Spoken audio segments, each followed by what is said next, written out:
Selamat pagi teman-teman semuanya. Hari ini saya akan berbagi sedikit tentang materi asal daripada mata kuliah Statistika Psikologi.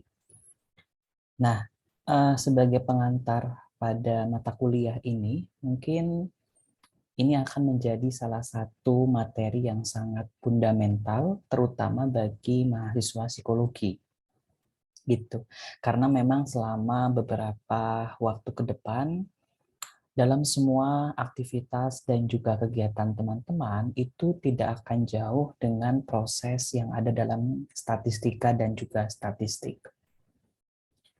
Teman-teman yang sebelumnya mempunyai background atau latar belakang yang mendukung, ini akan menjadi satu kesempatan teman-teman untuk mendapatkan pengalaman belajar yang lebih maksimal.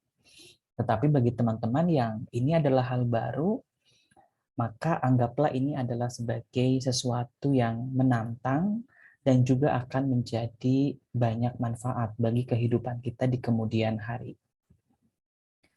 Nah, secara sekilas, di dalam mata kuliah ini kita akan dihadapkan pada proses pengolahan data, kemudian bagaimana kita akan melakukan interpretasi data, dan juga adalah bagaimana data itu digunakan sesuai dengan tujuan yang sudah kita tentukan sebelumnya. Ya, kalau kita lihat ilustrasi pada slide ini, apa yang akan kita pelajari ini selalu berkaitan dengan data, angka, fakta, informasi, ya. Dan tentu saja karena fokus kita adalah mata kuliah dalam psikologi, sehingga atribut-atribut yang akan kita analisis tentu saja adalah atribut psikologi. Nah, inilah yang kemudian membedakan dengan mata kuliah statistika yang lain. Lalu, apa sih manfaat yang mungkin akan kita pelajari dan juga akan kita peroleh setelah mendapatkan mata kuliah ini? Namun sebelum itu, teman-teman kita akan diajak terlebih dahulu untuk melihat secara sekilas perbedaan kemudian juga adalah manfaat daripada mata kuliah yang sedang kita hadapi ini. Kita akan berbicara masalah statistika dan juga statistik. Secara terminologi, kalau kita lihat memang ini adalah dua kata yang hampir mirip, ya, hanya perbedaan di akhir saja. Yang satu menggunakan istilah statistika, tapi yang satu menggunakan istilah statistik. Tapi kedua terminologi ini atau kedua istilah ini adalah hal yang akan teman-teman temukan selama proses pembelajaran gitu. Dan teman-teman tidak perlu khawatir ataupun bingung dengan istilah ini karena yang terpenting adalah esensi atau konten yang ada di dalam istilah tersebut. Kalau kita simpulkan dari berbagai teori, kemudian juga dari berbagai sumber yang ada, yang membedakan antara statistika dan statistik itu bisa dilihat dari definisinya. Nah, seperti yang tertera pada bagian ini, jika kita berbicara terlebih dahulu tentang statistika, bahwa statistika ini mengacu kepada ilmu yang akan kita gunakan dalam proses pengolahan data. Ya, dari mulai bagaimana data itu direncanakan, bagaimana data itu dikumpulkan, bagaimana data itu akan diolah, dan bagaimana data itu akan dianalisis, sampai teman-teman mempunyai data mentah yang sudah teman-teman peroleh dari hasil pengolahan, itu disebut sebagai statistika. Tetapi statistik adalah kelanjutan dari statistika. Apa itu statistik? Ini mengacu kepada data yang kemudian sudah teman-teman peroleh, itu akan teman-teman sajikan baik itu dalam bentuk tabel, grafik, gambar, ataupun sebagainya.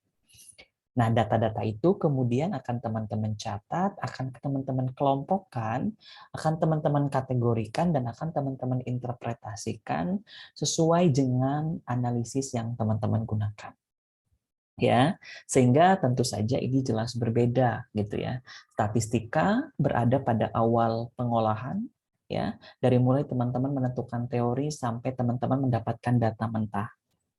Tapi statistik dari mulai teman-teman menggunakan data mentah sampai teman-teman akan menggunakan data mentah itu untuk tujuan apa, untuk dikorelasikan dengan hal apa, gitu ya. Nah, kemudian jika kita lihat pada aspek persamaan dan perbedaan, keduanya ini sering digunakan di dalam laporan penelitian, tentu saja, gitu ya. Kemudian keduanya juga sering digunakan dalam proses pengolahan data. Tapi apa bedanya? Tujuan daripada statistik adalah untuk mendapatkan gambaran atas data yang dikumpulkan baik secara deskriptif maupun inferensial. Jadi setelah nanti teman-teman mengumpulkan data, kemudian data-data itu akan teman-teman interpretasi dan teman-teman analisis gitu. Dan pendekatannya pun menggunakan dua pendekatan statistik, yaitu statistik deskriptif dan juga statistik inferensial. Statistik deskriptif ini berada pada ranah penyajian biasa gitu. Jadi pada ranah deskripsi, menggambarkan, kemudian mengkategorikan gitu. Ya. Misalnya saya punya data gitu ya tentang tingkat gitu ya efektivitas persepsi mahasiswa tentang pembelajaran online gitu ya. Di dalam data yang saya peroleh, diperolehlah bagaimana tingkat persepsi mahasiswa, mulai dari tingkat yang tinggi sampai dengan tingkat yang paling rendah. Kemudian berapakah kategori atau persentase subjek yang setuju dan berapakah persentase subjek yang tidak setuju. Nah, itu berada pada statistik deskriptif. Tapi kalau berbicara tentang statistik inferensial, di situ ada decision making atau pengambilan keputusan, ya. Jadi teman-teman tidak hanya mendeskripsikan data, tapi juga menyimpulkan kira-kira data yang kita gunakan ini dapat memprediksi hal apa. Data yang kita gunakan ini dapat membedakan kategori apa. Data yang kita gunakan ini apakah bisa dijadikan sebagai landasan untuk dilakukan intervensi? Atau apakah data yang kita gunakan ini ternyata berpengaruh terhadap data yang lainnya. Jadi di situ ada semacam keputusan-keputusan atau hal-hal yang akan teman eksekusi dari data yang sudah ada. Sedangkan statistika bertujuan untuk mempermudah dalam proses pengumpulan data. Ya, dari hasil statistika akan menjadi data statistik. Nah, sedangkan data statistik itu tentunya akan kita interpretasi, gitu ya. Nah, untuk manfaat tentu saja dalam seluruh aspek kehidupan kita hampir semuanya menggunakan data. Ya, dan data tentu saja akan kita analisis dan kita interpretasikan sesuai dengan tujuan masing-masing.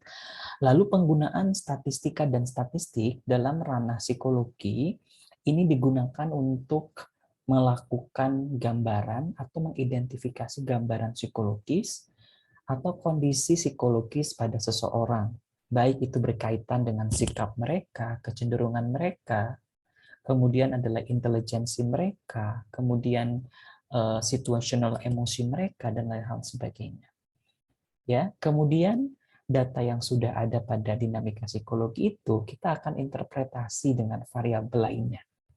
Ya, atau kita akan lakukan diagnosis. Seperti contoh, kita mempunyai data tentang IQ ya pada seseorang anak yang kita kumpulkan melalui skema pengukuran tes IQ gitu.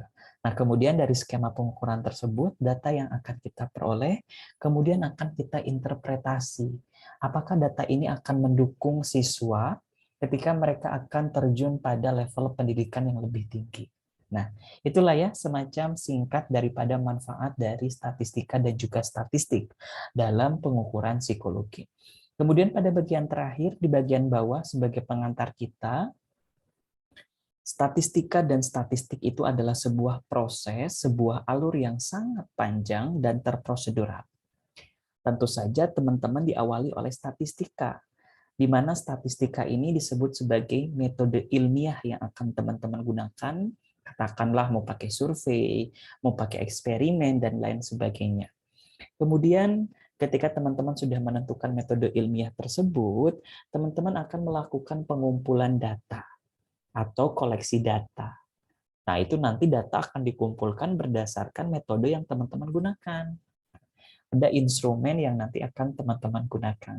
Nah, pada sampai tahap itu, teman-teman berada pada dimensi statistika.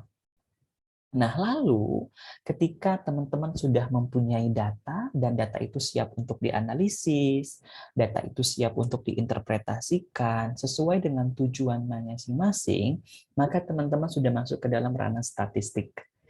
Dan inilah yang kemudian sehingga statistika dan statistik ini adalah berada pada satu kontinum pengolahan. Ya. Dan menariknya dalam psikologi, teman-teman akan membahas kupas ya secara tuntas bagaimana implementasi statistika itu dalam ranah psikologi, terutama di dalam mengidentifikasi, mendiagnosa, memberikan intervensi tentang dinamika psikologis yang terjadi pada seseorang. Tentu saja semuanya menggunakan pengolahan data yang ada. Demikian, mudah-mudahan review awal ini menjadi fundamental information buat teman-teman sehingga tertuntas dengan jelas bahwa yang akan kita pelajari ini adalah seluk-beluk data yang akan kita analisis menggunakan pendekatan statistika dan juga statistik. Demikian teman-teman, sampai ketemu lagi nanti di minggu depan. Selamat belajar.